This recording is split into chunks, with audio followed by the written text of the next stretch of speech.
Good morning good morning good morning very good morning Aarti Ankit Sunil everyone very good morning. सभी लोग एक बार जल्दी से कमेंट कर दें। मेरी वॉइस आ रही है आप लोगों के पास? सब कुछ बेहतर और क्लियर है? अगर शुरुआत करें क्लास की, एक बार सभी लोग जल्दी से कमेंट कर दें। मेरी वॉइस आ रही है आप लोगों के पास? गुड मॉर्निंग भाई। पायल, आरती, अंकित, सुनील, सुशील, वेरी गुड मॉर्निंग। और क्लास लाइव हो चुकी है सर। पिछली क्लास में मॉनेटरी पॉलिसी पढ़ा था, उससे पहले इन्फ्लेशन पढ़ा, प्लानिंग पढ़ा, सब क्लियर है सर। आज क्या पढ़ने वाले हैं? आज मैं दो टॉपिक पर बात करूंगा, गरीबी और बेरोजगारी। आपके एग्जाम के अकॉर्डिंग जो भी सवाल बनते हैं गरीबी से रिलेटेड, बेरोजगारी से रिलेटेड, मैं वो सारे कराऊंगा आपको आज। और देखते हैं भाई इसमें सबसे इंपॉर्टेंट बात क्या होने वाली है सर। देखो, जब हम बात करते हैं गरीबी बेरोजगारी के मुद्दे पर, तो हमें एक चीज याद करनी है कि दोनों से संबंधित जो रिपोर्ट है बेसिक तौर पर हमारे देश में एक ही संगठन के द्वारा ये बनाई जाती है। और वो संगठन कौन है? वो नीति आयोग है सर। अब नीति आयोग जो हमारे देश में है वो जनरली तौर पर इसको बनाने का काम करता है, लेकिन सवाल यही है कि एक्चुअली गरीब होता कौन है या बेरोजगार होता कौन है सर। एक डाउट, क्या क्लास डेली करंट अफेयर लेना? नहीं मेरे भाई, जरूरी नहीं। एसएससी के लिए जरूरी नहीं है इतना टाइम इन्वेस्ट करना।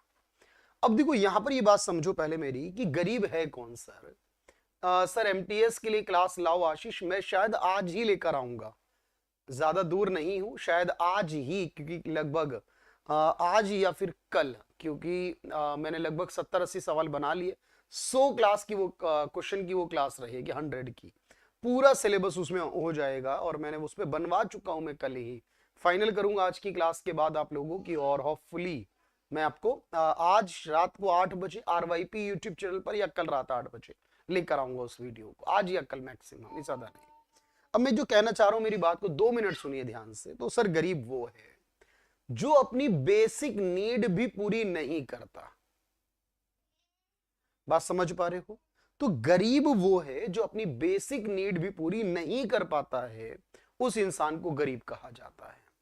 तो सवाल ये कि एक इंसान की जो बेसिक नीड है, जो मूलभूत आवश्यकताएं हैं सर, वो क्या होती है? आप कहोगे सर रोटी, कपड़ा और मकान। जो फूड, क्लॉथ और शेल्टर, ये तो सब जानते हैं होगा। इसके अलावा प्राइमरी एजुकेशन जो होगा, प्राथमिक शिक्षा, ये भी जरूरी है। और प्राइमरी हेल्थ फैसिलिटी जो होगा वो भी जरूरी होगा आपके पास। इन 5 जरूरतों को हम बेसिक रिक्वायरमेंट कहते हैं। मेरी बात समझना। लेकिन इसके बाद अगर मैं बात करूं यहां पर, याद रखना कि सर जो इन 5 को पूरा कर लेगा यानी वो गरीब नहीं होगा, और जो नहीं कर पाएगा वो गरीब होगा। यही तो सेंस है इस बात का। यानी जो पूरा कर लेते हैं हम उन्हें एपीएल कहते हैं, अबव पॉवर्टी लाइन, गरीबी रेखा के ऊपर हैं वो लोग। और जो नहीं कर पाते उनको बीपीएल कहते हैं, बिलो पॉवर्टी लाइन, यानी कि वो गरीबी रेखा से नीचे हैं सर, इसका ये मतलब है। अच्छा, जो गरीब है उनको भी 2 पॉइंट में हम डाल देते हैं कई बार। मीनू और आशीष मेरी बात समझना, सर गरीब को भी हम 2 पॉइंट में डिवाइड कर देते हैं, एक गरीब और एक बहुत गरीब। जैसे आपने देखा होगा गरीब तो बहुत सारे हैं, लेकिन उसमें जो झुग्गी झोपड़ी में रहते हैं, स्लम एरियाज में, आपने देखा वहां बहुत ज्यादा गरीबी होती है। जब तब ऐसी स्थिति में क्या कहा जाएगा उसे? तब आप कहोगे सर उसे अंत्योदय कहा जाता है।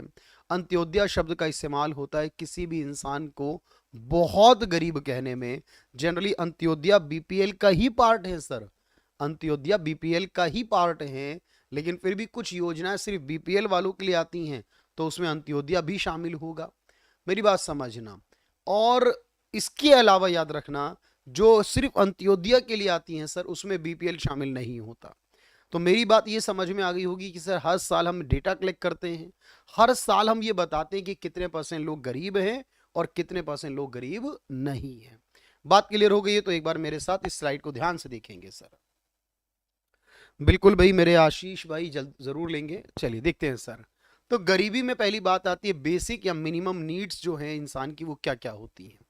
Food, cloth, shelter, primary education और प्राइमरी हेल्थ फैसिलिटी। मैंने कहा जो पूरा कर लेता है वो एपीएल है, यानी अबव पॉवर्टी लाइन है, गरीब नहीं है वो। और जो नहीं कर पाता वो बीपीएल है, वो गरीब है, निर्धन है। और जो बहुत गरीब है उसे अंत्योदय कहा जाता है। गरीबी का पूछे डेटा कलेक्शन कौन करता है, आंकड़े कौन कलेक्ट करता है, तो एक एनएसओ नाम का विभाग है सर। हमने इस नाम को इन्फ्लेशन के चैप्टर में भी पढ़ा है। अभी मैं आपको बता रहा हूं कैसे पता चलता है, भाई बताऊंगा मैं आपको अभी सारी बातें। तो आपने कहा सर ये डेटा कलेक्ट होगा एनएसओ के द्वारा, ये हम याद कर चुके हैं, नेशनल स्टैटिस्टिकल ऑफिस है सर ये। और इसकी रिपोर्ट जो बनाई जाती है वो नीति आयोग के द्वारा बनती है, और नीति आयोग ही तय करता है सर कि वो गरीबी का जो पैरामीटर यानी गरीबी की जो रेखा है वो कितनी होगी। अभी मेरी बात को पूरा सुनना, समझ में आए तो बताना हाँ या ना। तो आपने कहा नीति आयोग ही बताता है गरीब कितने अमीर कितने, और नीति आयोग ही उस गरीबी रेखा को फाइनल करता है। देखो गरीबी हमारे देश में ना दो तरीके से निकाली जाती है। एक तो ये कि हम जब कुछ खाते हैं या पीते हैं हमारे शरीर को ऊर्जा मिलती है, एनर्जी मिलती है सर, उसको एक्चुअली हम लोग क्या कहते हैं, कैलोरी कहते हैं। तो जो हमें कैलोरी मिलती है एक इंसान को एक दिन के अंदर अपने जीवन के लिए, उस कैलोरी का एक रिकॉर्ड बनाया जाता है कि एक दिन में इतनी कैलोरी चाहिए कम से कम। अगर इतनी कैलोरी मिल रही है हमारी तो ठीक है, इससे कम मिल पा रही है तो गरीब है। तो एक तरीका तो कैलोरी वाला हुआ सर। अब ये बहुत आसान नहीं है कैलकुलेट कर पाना, क्यों? क्योंकि सर दिन में हम क्या खा रहे हैं, क्या पी रहे हैं, किससे कितनी कैलोरी मिल रही है हमें नहीं पता। तो एनएसओ वालों को कहां से पता चल जाती होगी, बट एज्यूम किया जाता है। और एक तरीका होता है कि हम कितना खर्च करते हैं एक दिन में। मेरी बात ध्यान से सुनना, कितना खर्च करते हैं एक दिन में इस पर लाइन बनती है, कितना कमाते हैं इस पर लाइन नहीं बनती है। क्योंकि हम ये मान लेते हैं एक्चुअली हमारे देश के अंदर लोग अपनी इनकम हमेशा कम करके ही बताते हैं, किसी की नजर ना लग जाए हम कितना कमा रहे हैं ना, सोचते हैं ना, इसलिए बताते ही नहीं कितना है। और जो इंसान कमाता है वो हमेशा कम ही कम बताता है ताकि गरीब होने का फायदा वो ले सके। अब क्योंकि गरीब होने का फायदा उसको मिलता है कम बताने की वजह से, इसलिए सरकार ने गरीबी की जो डेटा रखा है वो इनकम बेस नहीं रखा है, कभी खर्च के आधार पर रखा। क्योंकि सरकार ने मान लिया इंसान कमाएगा तो कम से कम जीवन चलाने भर का खर्चा तो करेगा ही। इसलिए हम ये कहते हैं एक दिन में इतने रुपए खर्च कर दिए या इतने रुपए खर्च कर दिए दिन भर में, महीने भर में, तो वो अमीर हो जाएगा, उससे नीचे वाला गरीब रह जाएगा। तो ये बात तो समझ में आई। डेटा कौन लाता है? एनएसओ। रिपोर्ट कौन बनाता है? नीति आयोग। सर कितनी है वो लाइन जरा देखो ध्यान से, बहुत बार पूछा गया एग्जाम में, बार बार पूछा गया एग्जाम में, मेरी बात याद रखना। तो सर यहां पर एक आता है 1979 में कमेटी आई जिसका नाम था वाई के अलग कमेटी। देखो कई बार एग्जाम में ऐसा भी होता है, याद रखना, नोट मत करिए आशीष, मैं आपको नोट्स दूंगा ये सारे, आप बिल्कुल परेशान ना हो।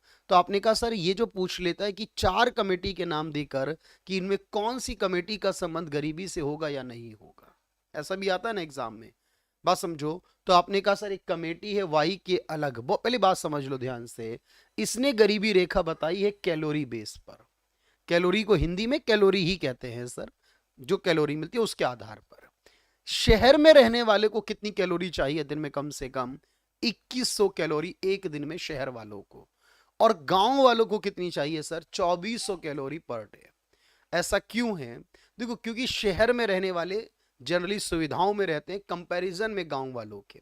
गांव में रहने वाले लोग ओपन फील्ड में काम करते हैं, खेती करते हैं, मेहनत का काम करते हैं, और इसीलिए उनको वहां पर ज्यादा कैलोरी चाहिए। क्योंकि जितना भाई आप मेहनत का काम करोगे उतनी एनर्जी आपकी जल्दी खत्म हो जाएगी।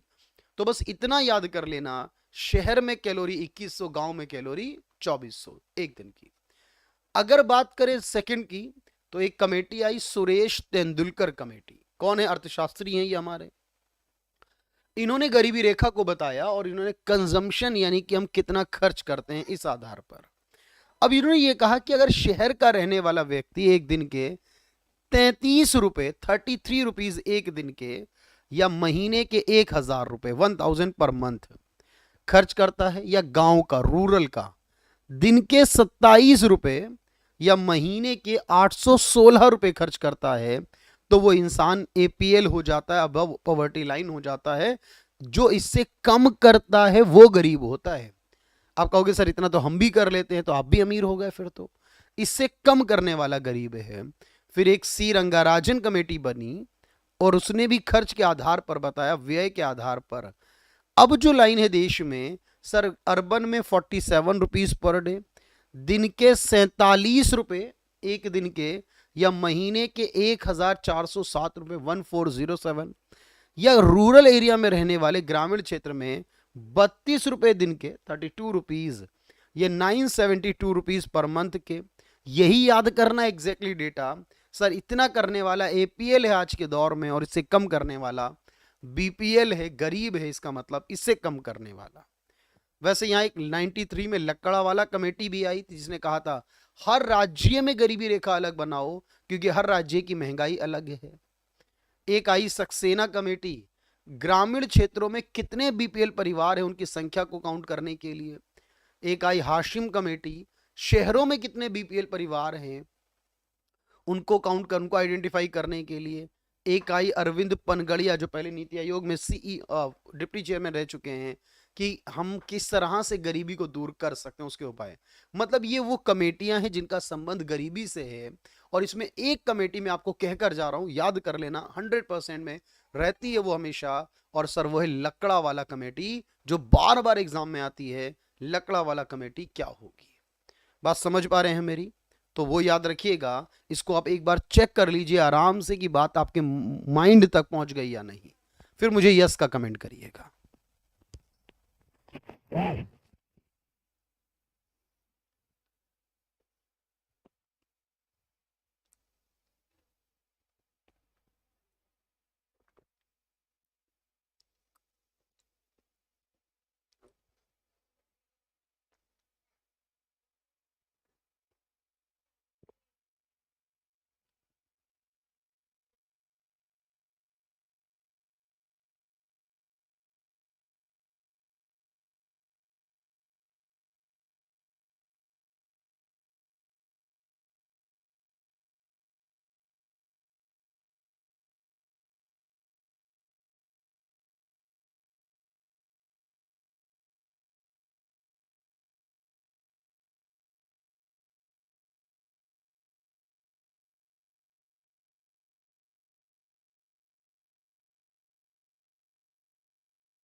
बिल्कुल भाई अंकित, पायल, एवरीवन। सर कमेटी भारत सरकार बनाती है, नीति आयोग बनाता है।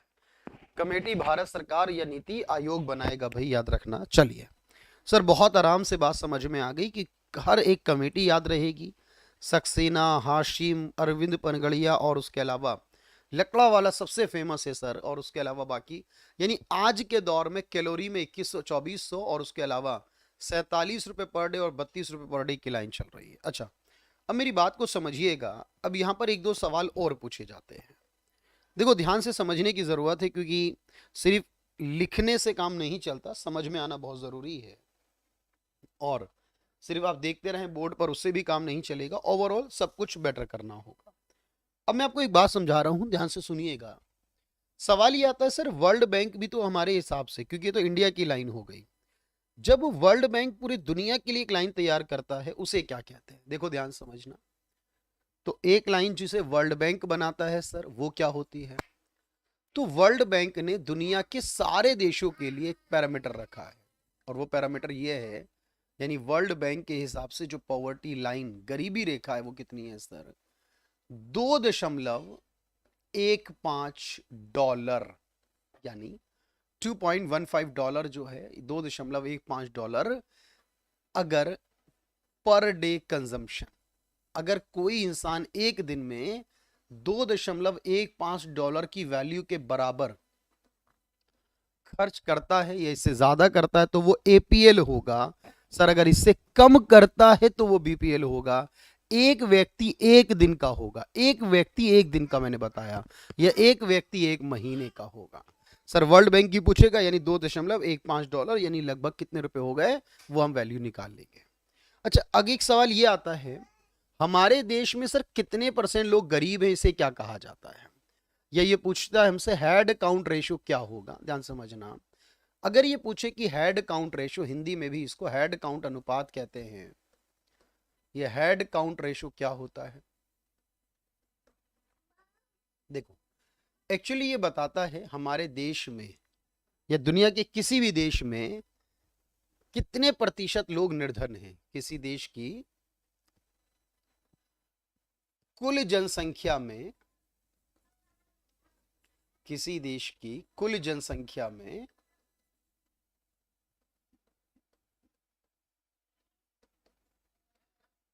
निर्धन व्यक्तियों का प्रतिशत, यानी कितने व्यक्ति निर्धन हैं उनका प्रतिशत, यानी इंग्लिश में कहोगे परसेंटेज ऑफ पुअर्स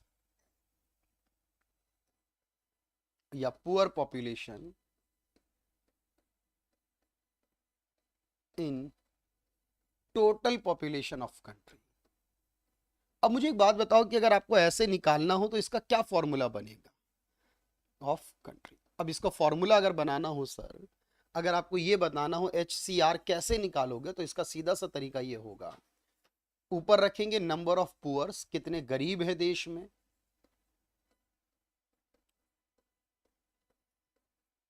और नीचे रखेंगे total population. Number of poor को टोटल पॉपुलेशन से भाग करने के बाद अगर मल्टीपल कर दें 100 से, गुणा कर दें 100 से, तो ये हमारे पास क्या आ जाएगा सर? ये प्रतिशत में आ जाएगा। मेरी बात समझ पा रहे हो आशीष? बहुत आराम से क्लियर हो गई बात सर कि गरीब कितने परसेंट है, इसको हेड काउंट रेशियो कहा जाता है। अब यहां पर एक और बात आती है, एक पॉइंट आता है सर, एक व्यक्ति है जिन्होंने ये कहा था कि गरीबी एक दुष्चक्र है, विशियस सर्कल ऑफ पॉवर्टी का कॉन्सेप्ट दिया था। क्या मतलब है इसका? निर्धनता का दुष्चक्र एक थ्योरी है ये, और इस थ्योरी को देने वाले व्यक्ति का नाम क्या है? इन्होंने ये बताया था कि जो गरीब लोग होते हैं, आप देखिए वो गरीब होते हैं और वो गरीब पैदा भी होते हैं और गरीब जो है वो लगभग मर भी जाते हैं। कहने का मतलब ये है कि वो उस ऐसे चक्र में फंस जाते हैं, क्योंकि जो इंसान गरीब होता है बेसिकली वो उतना ज़्यादा डेवलप नहीं हो पाता, वो ज़्यादा स्किल्ड नहीं हो पाता, ज़्यादा एफर्ट्स नहीं कर पाता। अब वो गरीब ऐसे चक्र में घूमता हुआ फंस जाता है सर, वो गरीब का गरीब रहता है, वो उसके बच्चे, उसकी अगली पीढ़ी, उसकी अगली पीढ़ी, मतलब बहुत मुश्किल है उसमें से बाहर निकलना। अगर 1000 लोग गरीब हैं उस सर्कल में, तो 10 लोग हो सकते हैं जो बाहर निकल जाएं, और जब वो बाहर निकल जाएंगे तो उसके बाद उसकी फैमिली अमीर, उसके बाद और फैमिली, मतलब वो उसका एक सर्कल चलता रहता है। तो ये मुझे लगता है कि आज की क्लास का अगर मुझे सेकंड 9 इंपॉर्टेंट पूछोगे तो ये बताऊंगा मैं। एक है प्रोफेसर नक्स। ये जो प्रोफेसर नक्स हैं एक्चुअल में इनके द्वारा बताया गया है सर, इसे कहते हैं विशियस सर्कल ऑफ पॉवर्टी के नाम से, प्रोफेसर नक्स कहा जाता है इन्हें। अच्छा, तो ये है विशियस सर्कल ऑफ पॉवर्टी की थ्योरी। अच्छा, अब मेरी बात समझिएगा। अब यहां पर एक और बात आती है कि जब हम इन थ्योरीज के बारे में बात कर ली सर, ठीक है कोई बात नहीं, पूछेगा तो हम बता देंगे, लेकिन एग्जाम में सवाल ये बनता है कि क्या इंडिया में ही गरीबी है, पाकिस्तान में, बांग्लादेश में ही गरीबी है, अमेरिका या यूरोप में गरीबी नहीं होती? मेरी बात सोच के जवाब देना। देखो, अमेरिका और यूरोप में भी गरीबी होती है, भारत, पाकिस्तान, बांग्लादेश में भी गरीबी होती है सर। दुनिया में सबसे ज्यादा गरीबों की संख्या में हमारा भारत नंबर 1 पर आता है, जबकि दुनिया में सबसे ज्यादा गरीबों का प्रतिशत नहीं है भारत में सर, प्रतिशत में तो अफ्रीका के देश सबसे आगे होंगे। अब सवाल ये कि इंडिया में गरीब होते हैं, पाकिस्तान में, बांग्लादेश में, नेपाल, भूटान में, चाइना में होंगे सर, अमेरिका और यूरोप में गरीब क्यों नहीं होंगे? ध्यान से समझना। देखो, एक्चुअली गरीबी को निकालने के 2 तरीके होते हैं। हमारे देश में गरीबों की अगर मैं बात करूं यहां पर, तो अब करना बहुत मुश्किल काम है। तो गरीब जो होंगे, देखो हमारे यहाँ लाइन से चलता है, जैसे हमारे भारत में लाइन बनती है वैसे पाकिस्तान में बनती है, वैसे बांग्लादेश में जो भी लाइन होती है उससे डिफाइन करते हैं गरीब है या अमीर है, लाइन से। अमेरिका और यूरोप में लाइन से नहीं करते, वहां पर क्या करते हैं, देश की एवरेज इनकम निकालते हैं, और जो एवरेज इनकम निकालते हैं सर, वो एवरेज इनकम से जो ऊपर होगा वो अमीर होगा, जो एवरेज इनकम से नीचे होगा वो गरीब होगा। बात समझना। बिल्कुल बिल्कुल आ रहा है भाई, आज ही आ रहा है स्वार्थी, आज ही आने वाली है वो वीडियो, ठीक है? तो याद रखना। तो आपने कहा ठीक है सर ऐसा होगा, यानी कि हम अपने यहाँ पर एवरेज के हिसाब से नहीं निकालते, क्योंकि हमारा एवरेज तो बहुत बड़ा है। हम लाइन बनाते हैं कि गरीबी यानी कितने में जरूरतें पूरी हो जाएंगी वो देखते हैं। अमेरिका में ऐसा नहीं होता, वहां तुलना करते हैं। यानी कि अगर आपसे कहूं मैं एब्सोल्यूट का मतलब ये हुआ सर, भारत में निकलती है जो, ये होती है on the basis of poverty line. हमारे देश में जो निकलती है वो किसके हिसाब से, गरीबी रेखा के आधार पर, कि कौन कौन गरीबी रेखा से ऊपर है या नीचे है उसके आधार पर।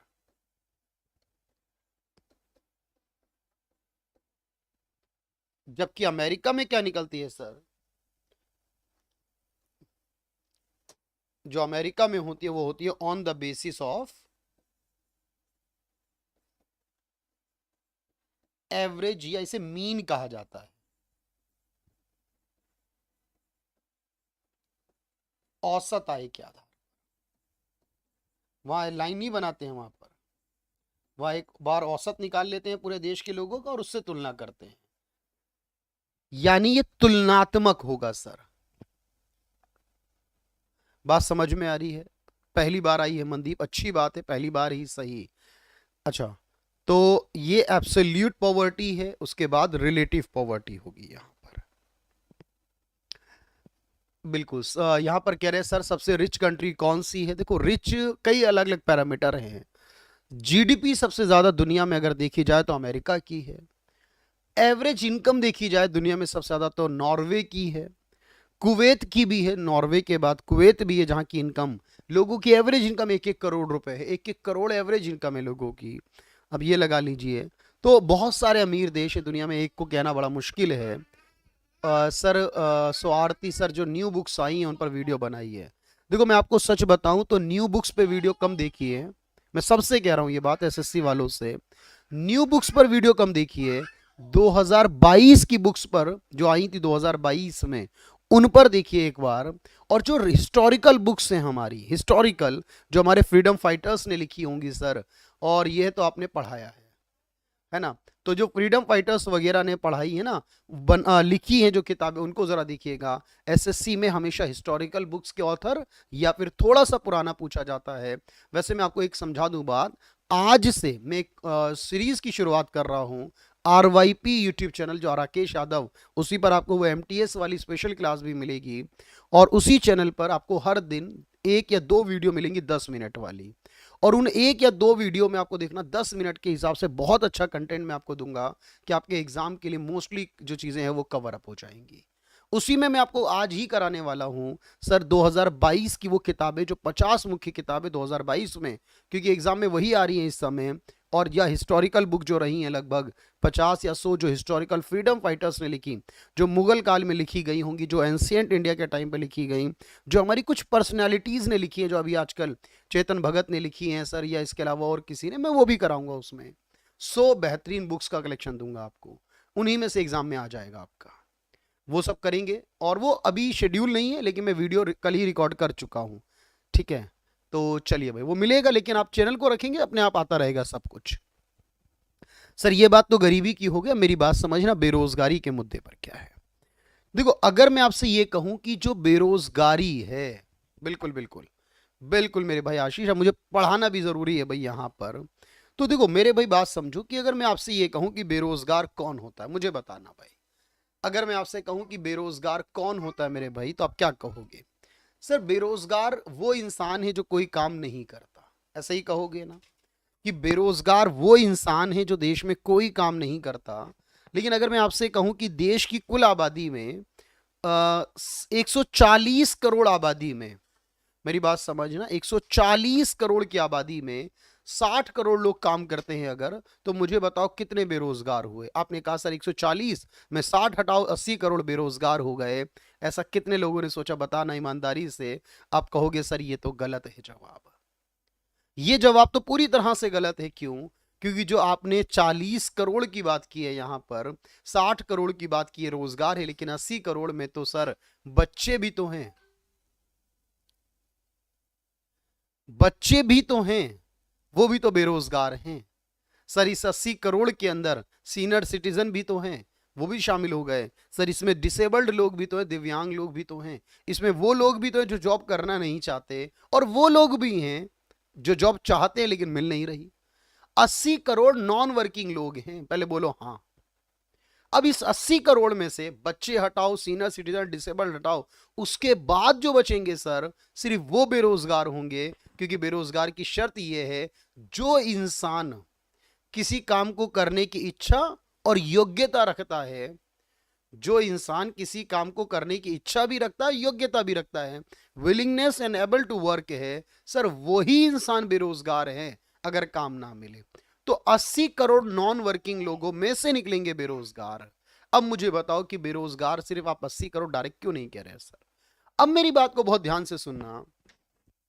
तो सर हम क्या करें? सबसे पहले हम आबादी में से उन बच्चों को हटा दो जो 14 साल तक के हैं, उन सीनियर सिटीजन को हटा दो जो 65 साल या इसके ऊपर के हैं, सॉरी जो 60 इयर्स और उसके ऊपर के हैं सीनियर सिटीजन, वो हटा दो। सर जो डिसेबल्ड हैं, जिनके हाथ पैर मजबूर हैं, वो नहीं कर सकते, उनको हटा दो।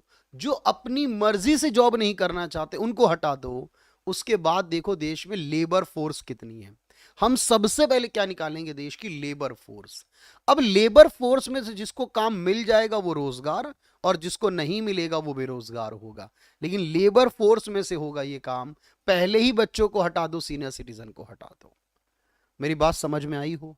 मुझे हर स्टूडेंट का यस चाहिए कि ऐसा क्यों? 18 से नहीं होता है 60 क्यों? क्योंकि चाइल्ड लेबर एक्ट जो है वो 14 साल तक है। 15 से 59 तक काम करते हैं, 14 तक काम बच्चे मानते हैं, और 18 60 के बाद सीनियर सिटीजन। 14 साल तक है चाइल्ड लेबर एक्ट जो है। अब मैं जो कहूंगा वो सुनना, लिखना अगर चाहो तो। सर बेरोजगार कौन है? एक व्यक्ति बेरोजगार माना जाता है यदि वह कार्य करने की इच्छा और योग्यता रखता है और परंतु उसे कोई काम ना मिले। A person is called unemployment is he is willing and able to work and not get any job या वर्क। इसीलिए मैंने क्या करा सर, पहले निकाला लेबर फोर्स। जो लोग काम करने की इच्छा और योग्यता रखते हैं 15 से लेकर 59 वाले, पहले उनको निकाल लिया, लेबर फोर्स कह दिया। फिर उसमें से जिन लोगों को काम मिल गया उनको वर्क फोर्स कह दिया, और इनको माइनस करने के बाद जो बच गए उनको बेरोजगार कह दिया। सर अब डेटा सही आएगा, इसलिए जब भी बेरोजगारी का फॉर्मूला पूछेगा एग्जाम में, आपको टोटल पॉपुलेशन से नहीं निकालना, फिर तो बच्चे भी काउंट हो जाएंगे। उनको हटा दो पहले ही। समझ लो पहले ध्यान से, फिर यस कहना मुझे।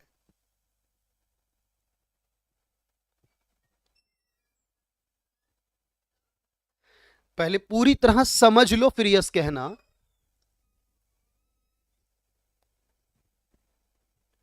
जो लोग जॉब कर रहे हैं, जो रोजगार प्राप्त लोग हैं, उनको वर्क फोर्स कहते हैं।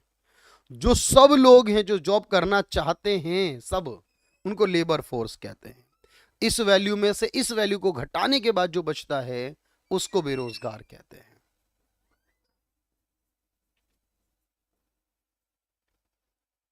हाँ जी सर, अब सही है, वरना तो बच्चों को भी बेरोजगार कह रहे थे हम तो। बिल्कुल भाई।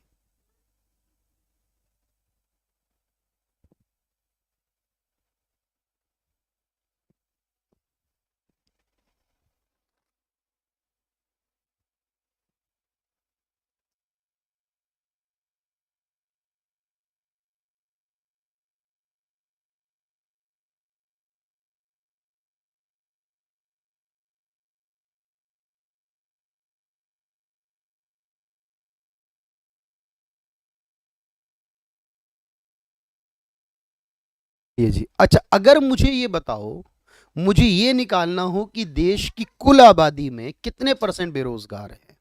अगर मुझे बेरोजगार का प्रतिशत निकालना हो तो कैसे निकालूंगा? मैं आपसे पूछ रहा हूं, कुछ भी सोचो, गलत बताओ सही बताओ कुछ भी बताओ, आप बताओ कि बेरोजगार का प्रतिशत कैसे निकालोगे? अच्छा, बहुत सारे ऐसे लोग हैं सर जो देश में जो अपनी मर्जी से काम नहीं कर रहे। आपने कहा ऐसे लोग हैं ना भाई, आपके आसपास गली मोहल्ले में पड़ोस में होंगे सर। अरे क्या करेंगे कमा कर, एक दिन कमाते जब तक खर्च नहीं होता वही, काम पे भी नहीं जाते तब तक। ऐसे बहुत जगह मिलते हैं। ऐसे लोगों को बोलते हैं वॉलंटरी अनएम्प्लॉयमेंट, ऐच्छिक बेरोजगार, जो अपनी इच्छा अपनी मर्जी की वजह से बेरोजगार है। और मैंने कहा ऐसे बेरोजगार को बेरोजगार नहीं मान सकते हम, क्योंकि जो अपनी मर्जी से है। और गरीबी का और बेरोजगारी का सर दोनों का आपने कहा डेटा जो वो एनएसओ लेकर आता है, नीति आयोग रिपोर्ट बनाता है। इस समय हरियाणा में बेरोजगारी सबसे ज्यादा है, छत्तीसगढ़ में बेरोजगारी सबसे कम है। इस समय की मैं बात कर रहा हूं, हरियाणा में सबसे ज्यादा बेरोजगारी है और गरीबी के मामले में बिहार और उड़ीसा सबसे आगे है। लेकिन अगर मुझे निकालना हो कितने परसेंट बेरोजगार हैं परसेंट में, तो मैं देखूंगा अनएम्प्लॉयड कितने लोग हैं, बेरोजगार कितने हैं, भाग करूंगा लेबर फोर्स, यानी कितने लोगों में से कितने बेरोजगार है, तो लेबर फोर्स में से गुणा कर दूंगा 100 से, वो तो होता ही परसेंट में हमेशा। तो सर यहां लेबर फोर्स को रखा जाएगा नीचे, बेरोजगारी से भाग करा जाएगा। और अगर मुझे निकालना है कि देश की आबादी में कितने परसेंट लोग काम करते हैं, देश में कितने परसेंट लोग काम कर रहे हैं, तो उसके लिए देखूंगा जितने लोग काम कर रहे हैं उसको ऊपर और नीचे कुल आबादी को रखूंगा। इससे पता चलेगा देश में कितने परसेंट लोग काम करते हैं और बाकी कितने परसेंट नहीं करते हैं। वो सारे बेरोजगार नहीं, मैंने कहा कितने परसेंट काम नहीं करते हैं ये भी पता चल जाएगा साथ में, लेकिन बेरोजगारी का प्रतिशत निकालने के लिए लेबर फोर्स से भाग करना पड़ेगा। समझ में आया हो तो यस कह देना, फिर आगे बढ़ूंगा। एक बात और समझाऊंगा,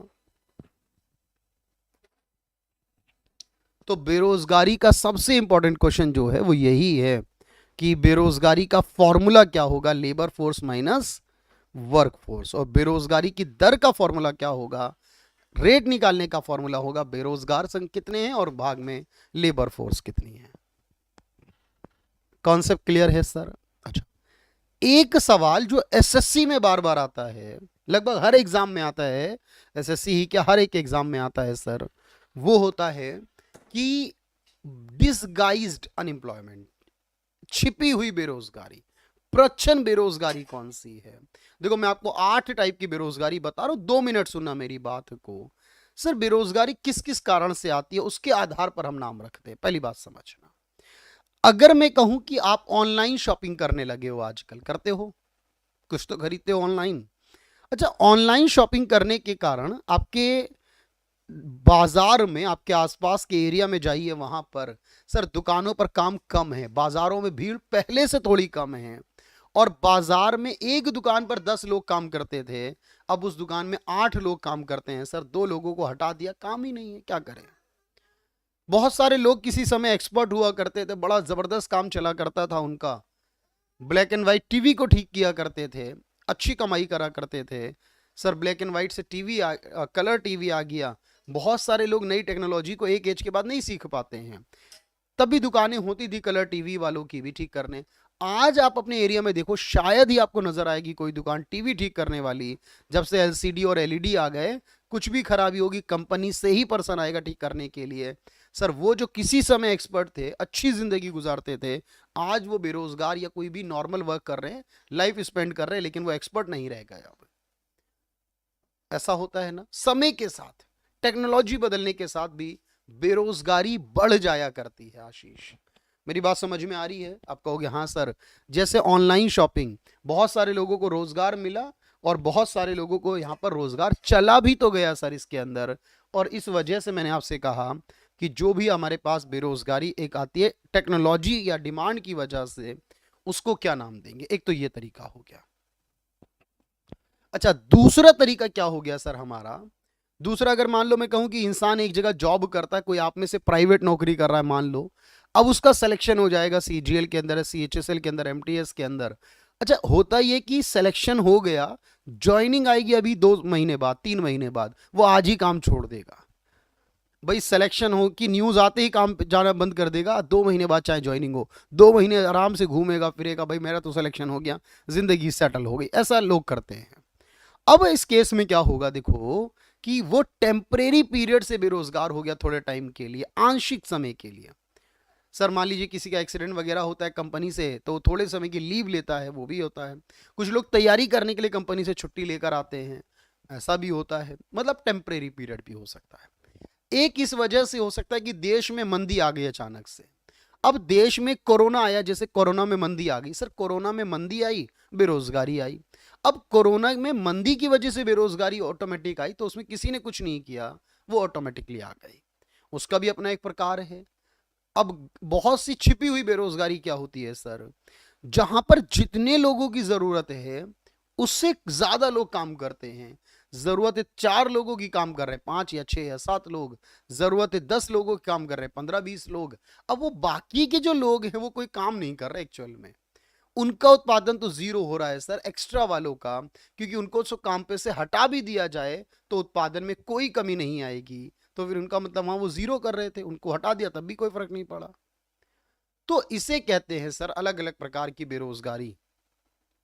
तो अब मेरी बात समझना यहां पर, इसी तरह से जैसे आपको याद होगा सर, मान लो कोई एमबीए करा हुआ है वो पकोड़े बेच रहा है, सर एमबीए करा हुआ है चाय बेच रहा है, वो कैसे होगा? अब जब कोई एमबीए करा हुआ है पकोड़े बेच रहा है, एमबीए करा है चाय बेच रहा है सर, वैसे एमबीए चाय वाला बहुत फेमस है, बहुत कमा रहा है, वो अलग जगह है अपनी बात, लेकिन नॉर्मली तो कोई एमबीए करके कमाएगा तो वही कमाएगा नॉर्मल। तो आप कहोगे सर वो कर ले कितना भी करोड़ों रुपए में, एमबीए करके अगर वो चाय बेचने का काम कर रहा है, इसका मतलब अपनी एबिलिटी का प्रॉपर इस्तेमाल नहीं कर रहा। इंपॉर्टेंट बात यह है, अपनी एबिलिटी का प्रॉपर इस्तेमाल नहीं कर रहा है सर। और जब कोई इंसान अपनी एबिलिटी का प्रॉपर इस्तेमाल नहीं करता है, उस केस में क्या होगा मुझे बताओ? तो उसी को कहा जाता है क्या, कि वो बेरोजगार है, लेकिन वो आधा बेरोजगार है। तो अब मेरी बात को समझना 2 मिनट के लिए, और मैंने जो कहा वो सुनना ध्यान से। तो आपने कहा सर अगर मान लीजिए ये पूछे मुझसे कि चेंज इन टेक्नोलॉजी हो, तकनीक में परिवर्तन की वजह से बेरोजगारी हो, तो तकनीक में परिवर्तन की वजह से होने वाली बेरोजगारी क्या हुई? उसे कहूंगा मैं स्ट्रक्चरल, यानी इंग्लिश में कहूंगा संरचनात्मक बेरोजगारी। अच्छा, अगर मुझसे पूछा जाए यहां पर, यानी प्रोडक्शन कैपेसिटी कम हो, ई कॉमर्स यानी ऑनलाइन शॉपिंग हो सर, अगर मैं कहूं आंशिक या घर्षण, जब कोई इंसान बेरोजगार हो टेम्परेरी पीरियड के लिए, जैसे जॉब बदलते समय होता है, तब उसे क्या कहा जाएगा? तब उसे कहा जाएगा फ्रिक्शनल। बहुत आराम से क्लियर हो जाएगा। जब मैंने कहा देश में इकोनॉमिक कंडीशन के आधार, यानी रिसेशन आ गया, मंदी आ गई सर, उस वजह से हुई, तो उसे कहेंगे साइक्लिकल, चक्रीय। मंदी आने की वजह से है तो साइक्लिकल हो जाएगा, चक्रीय हो जाएगा। जहां पर जिस काम को करने के लिए जितने लोग चाहिए उससे ज्यादा लोग काम करें, कुछ लोगों को हटा दे तो भी फर्क ना पड़े काम पर, यानी उत्पादकता, श्रमिक जो काम करे वो शून्य काम करे, एक्स्ट्रा वाला, जो गांव कृषि में और खेती में होता है ज्यादातर, एग्रीकल्चर रूरल में ये छिपी हुई है, यही इंपॉर्टेंट है। मैंने कहा सिर्फ पूरी क्लास में ये करके चलेगा तो भी काम बनेगा सर बेरोजगारी में। जो उद्योगों की कमी के कारण अगर बेरोजगारी आती है, शहरों में ऐसा होता है सर कि शहरों में जितने लोग रहते हैं सर, इतने उद्योग थोड़ी सबको मिल जाए, और गांव से भी लोग आ जाते हैं शहर काम करने, और गांव से भी जब शहर आ जाते हैं काम करने, तो सबको रोजगार नहीं मिल सकता शहरों में, वहां भी बेरोजगारी होती है। जो लोग सीजन वाला काम करते हैं, खेती करते हैं, और गर्म कपड़ों का कोई काम करते हैं, वुलन क्लोथ्स का काम करते हैं ना, कहा कोई भी ऐसा काम जो एक सीजन में फिक्स होता है, कोई बिजली का काम करता है, आप देखो गर्मियों में तो उसका पूरा ऐसा काम चलता है जबरदस्त, लेकिन सर्दी आती ही थोड़ा सा ठप हो जाता है, तो वो सीजनल बेस्ड काम कर रहा है, वो सीजनल हो गया। एजुकेशनल, तो आप कहोगे सर एजुकेशनल यानी पढ़ा लिखा हमारे जैसा है, हम चेहरा देख लेंगे अपना आईने के अंदर, तो बहुत सारी, आपने सुना है ना भाई, तो नजर आ जाएगा आपको वो कौन सा बेरोजगार है जो शिक्षित है, तो आप खुद को देख पाएंगे उसके अंदर, शिक्षित बेरोजगार के अंदर। तो शिक्षित बेरोजगार वो जो खुद है हम, और पढ़ा लिखा बेरोजगार है, क्योंकि और इसमें ब्रेन ड्रेन की समस्या बहुत आती है सर, लोग छोड़कर चले जाते हैं गांव को, लोग छोड़कर चले जाते हैं राज्य को, लोग छोड़कर चले जाते हैं देश को। जो गांव में रहता है वो छोड़कर शहर आ जाता है, जो शहर में रहता है वो छोड़कर दूसरे शहर चला जाता है, जो इस देश में रहता है वो छोड़कर अमेरिका यूरोप चला जाता है सर। पढ़ा लिखा ही जाता है, अनपढ़ तो बहुत कम जाता है। इसे ब्रेन ड्रेन कहते हैं। यहां का माइंड यहां नहीं लगता, यहां का व्यक्ति कारोबार अमेरिका में जाके सेटअप करेगा तो रोजगार वहां के लोगों को मिलेगा, यहां वालों को कहां मिलेगा? बिहार में ऐसा होता है, पढ़े लिखे लोग बहुत है बिहार में, फिर भी सबसे ज्यादा साक्षरता कम है यहाँ की। क्यों सर? जो पढ़ता है तो इतना पढ़ता है वो आईएएस बन जाता है, आईपीएस बन जाता है, वरना कोई पढ़ने ही नहीं जाता है। बात समझ पा रहे हैं? या तो पढ़ता है तो बहुत पढ़ता है, या पढ़ता ही नहीं है बिल्कुल बिहार में, और जो पढ़कर क्वालिफाई होकर कुछ बन जाता है वो बिहार में रहना पसंद ही नहीं करता। तो ये वजह है भारत के साथ भी, और यही वजह है बिहार के साथ भी। और जहां पर लोग कम काम करते हैं, अपनी एबिलिटी से कम करते हैं, याद है ना मोदी जी ने क्या कहा था कि अगर कोई जी न्यूज स्टूडियो के बाहर बैठकर पकोड़े बेचता और 200 रुपए दिन के कमाता है, तो बताओ उसको रोजगार कहोगे या नहीं कहोगे? तो सुधीर चौधरी जो उनका इंटरव्यू ले रहे थे वो बहुत शांत थे, उन्हें समझ नहीं आ रहा क्या कह दूं मैं, हाँ कह दूं या ना कह दूं, मुझे तो पता भी नहीं बेरोजगारी का मतलब क्या है। तब उनके मुंह से ये नहीं निकला, अगर हम होते आप होते तो आप क्या कहते बताओ?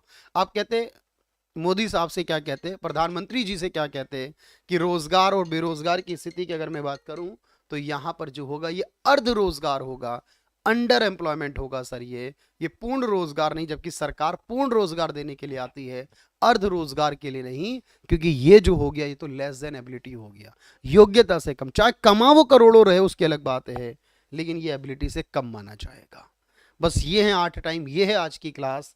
और मुझे लगता है कि जो भी सवाल आएगा आपका मिस नहीं होगा, आप प्रैक्टिस करिए आराम से, और हमारी कुछ ही क्लासें बची हैं, बस आराम से उनको भी पूरा कर लेंगे।